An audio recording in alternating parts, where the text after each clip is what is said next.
Конец апреля. Неподалеку от республиканской инфекционки не по дням, а по часам начинает расти новое здание. 4-этажная монолитно-кирпичная больница. Обычно такие объекты строят минимум 1,5 года, но в этом случае на все про все ровно 100 дней. Нужно построить за очень короткие сроки капитальный объект, который будет служить минимум 50-100 лет.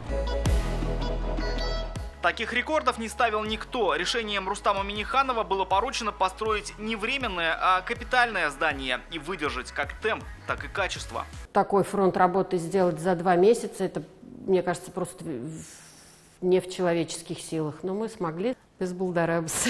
Примерно на 50-й день больницу осмотрел вице-премьер Марат Хуснуллин. Тогда в здании уже приступили к внутреннему обустройству. На 70-й день на объекте Михаил Мишустин. И к этому времени она была почти готова.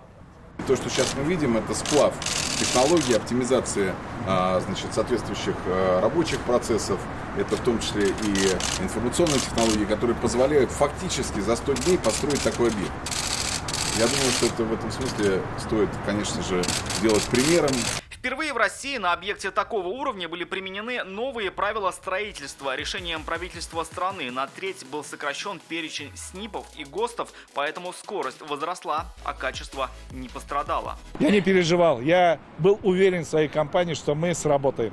На объекте круглые сутки работали примерно 900 человек, 900-950 человек. Материалами были обеспечены на 100%. На объект был выделен 1 765 000 000 рублей. Кроме самого строительства, на эти деньги оборудовали палаты и закупили современное оборудование. Аппараты рентгена, ИВЛ и УЗИ. На все 232 койко-места, которые уже сегодня готовы принять первых пациентов. В случае необходимости количество мест можно удвоить. Рамиль Шайдуллин, ТНВ, Казань.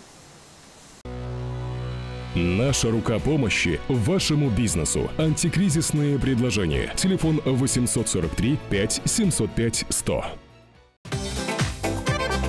Көтелмәгән кунак көттөреп кенә интернет челтәрләренә дә килеп җитте.